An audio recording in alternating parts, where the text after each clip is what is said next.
সংগ্রামী বন্ধুগণ, আপনারা কেমন আছেন সবাই? আলহামদুলিল্লাহ রাব্বিল আলামিন ওয়াসসালাতু ওয়াসসালামু আলা রাসূলিহিল কারীম ওয়া আলা আলিহি ওয়া সাহবিহি ওয়া আহলি বাইতি আজমাইন।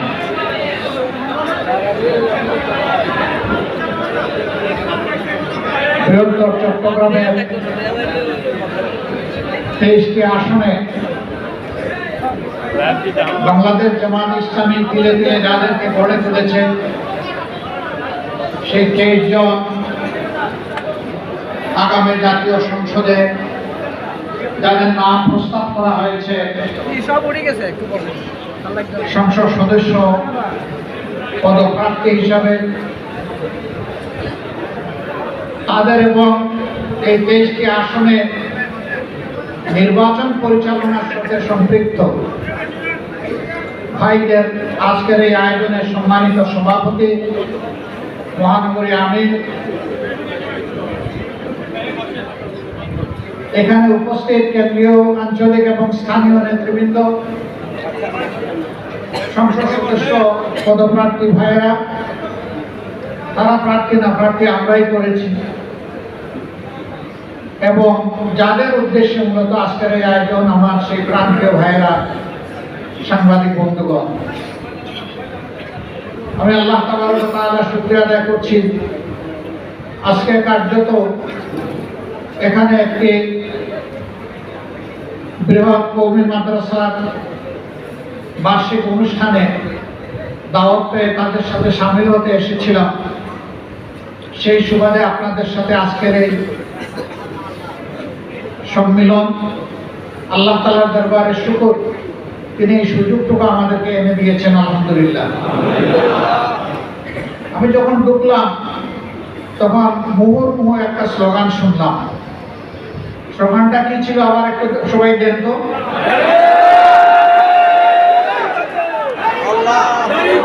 দাড়িপাল্লা। আলহামদুলিল্লাহ, আলহামদুলিল্লাহ।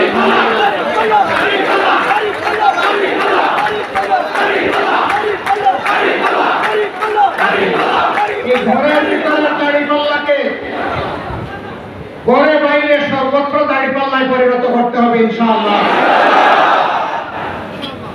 শিশুর মুখে যেন দাড়িপাল্লা, কিশোরের মুখে দাড়িপাল্লা, তরুণ তরুণীর মুখে দাড়িপাল্লা, যুবক যুবতীর মুখে দাড়িপাল্লা, মা বোনের মুখে দাড়িপাল্লা, কৃষকের মুখে দাড়িপাল্লা, শ্রমিকের মুখে দাড়িপাল্লা, পেশাজীবী ভাই বোনদের মুখে দাড়িপাল্লা, সর্বত্র যেন আজকে দাড়িপাল্লার আওয়াজ। অথচ আজ থেকে কয়েকটি মাস আগে এই দাড়িপাল্লা আমাদের কাছ থেকে ছিনিয়ে নেওয়া হয়েছিল। এই দাড়িপাল্লাকে বড় ভয়, কারণ এই প্রতীক হচ্ছে ইনসাফের প্রতীক। এই প্রতীক বিজয়ী হলে বেইনসাফি দুর্নীতি ব্যর্থ হবে। যারা বেইনসাফি করে সমাজকে কষ্ট দিতে চায়, জুলুম করতে চায়, তারা ইনসাফের প্রতীক দাড়িপাল্লাকে ভয় পায়। আর যারা বেশিবাদের কবল থেকে, বেইনসাফি থেকে মুক্তি চায়, সেই মুক্তিকামী মানুষ আজকে দাড়িপাল্লাকে হাতে নিতে চায়। মানুষ একটা কথা বলে রাখে, আল্লাহ মারে। আমি তার সাথে আরেকটা কথা বলি, ধরে আল্লাহ ছাড়ে। 15.5 বছর এই ক্রিয়া সংগঠনের উপর যে তাণ্ডব চালানো হয়েছে, তার সাক্ষী আমাদের কোটি কোটি মুসলিম ভাই বোনেরা, তার সাক্ষী দেশের জনগণ, তার সাক্ষী বিশ্ববাসী। আমরা নীরবে নিতরে কেঁদেছি, সবগুলো অন্যায়ের প্রতিবাদ করেছি। প্রতিবাদ করতে গিয়ে, মিছিল মিটিং করতে গিয়ে কারো অনুমতির পরোয়া করি নাই। স্বৈরাচার আমাকে অনুমতি দিবে আর আমি সেই স্বৈরাচারের অন্যায়ের প্রতিবাদ করবো, এটা আশ্বস্ত।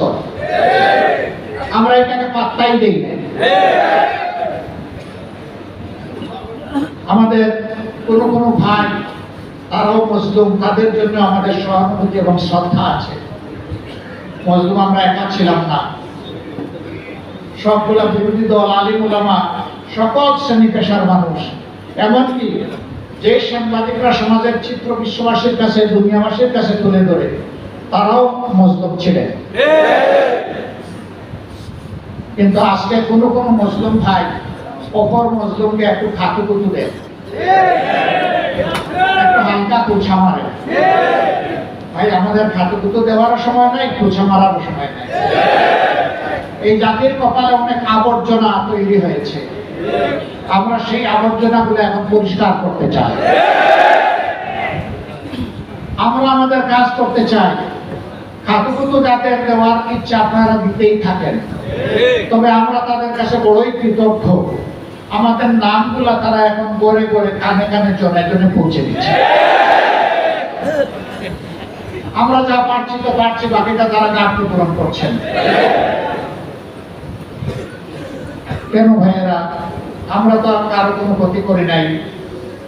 5 তারিখ পট পরিবর্তনের রাতেই তো আমরা বলে দিয়েছি যে আমরা জুলুম সহ্য করেছি নিজেদের জন্য নয়, মহান আল্লাহর জন্য, মানবতার জন্য, আল্লাহর দ্বীনের জন্য, একটি মানবিক সমাজ কায়েমের জন্য। অতএব আজ আমাদের কোনো দুঃখ নেই। আমরা সেদিন বলেছিলাম জামাতে ইসলামীর কোনো নেতা, কর্মী, সমর্থক ব্যক্তিগতভাবে কারো উপর কোনো প্রতিশোধ গ্রহণ করবে না। বাংলাদেশের 56,000 বর্গমাইল সাক্ষী, আমরা কোনো প্রতিশোধ নেই নাই, আমরা আমাদের কথা রক্ষা করেছি। আমরা প্রিয় সহকর্মীদেরকে আহ্বান জানিয়েছিলাম, ধৈর্য ধরুন, শান্ত থাকুন। ধৈর্য কি জিনিস তার পরীক্ষা তারা দিয়েছেন এবং দুনিয়াবাসীর সামনে উপস্থাপন করেছেন। কিন্তু তাই নয়, এখানে হয়তো আইন শৃঙ্খলা বাহিনীর সদস্যরাও আছেন, তারাও আমাদের উপর অনেক জুলুম অত্যাচার করেছেন। সেই কঠিন সময়টায় আমরা তাদেরকে আশ্বস্ত করে বলেছি, আপনারা থানার ভিতরে দায়িত্ব পালন করুন, বাইরে আপনাদের পাহারার দায়িত্ব আমরা পালন করব। সেনাবাহিনী ছাড়া দুনিয়ায় কয়েকটা ছোট ছোট দেশ এবং অঞ্চল আছে, কিন্তু পুলিশ ছাড়া কোনো দেশ নাই।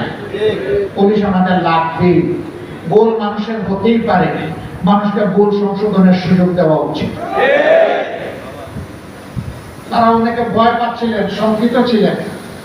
আমরা বলেছি, আপনারা এই দেশের সন্তান, যদি বড় কোনো অপরাধ কেউ করে থাকেন তার বিচার হবে, কিন্তু একটা বাহিনী হিসাবে আমরা সবাইকে দোষী মনে করি না। আপনারা কাজ করুন, আমরা আপনাদের কাজের সঙ্গী হিসেবে আপনাদেরকে সহায়তা করব। হ্যাঁ, আমরা করেছি তাদেরকে সহায়তা কার্যক্রম শুরু করার জন্য, আর কিছু কিছু মানুষ নেমে পড়েছে মামলা বাণিজ্য করার জন্য। আমরা তা করিনি, আমাদের কেউ তা করেনি। আমাদের সুনির্দিষ্ট নির্দেশনা ছিল, কেউ যদি অন্যায়ের প্রতিকার পেতে চান, তাহলে ওই অন্যায়ের সাথে জড়িত সুনির্দিষ্ট ব্যক্তি ছাড়া কারো নামে কোনো ধরনের অভিযোগ দায়ের করা যাবে না। এই জন্য জামাত ইসলামী সারা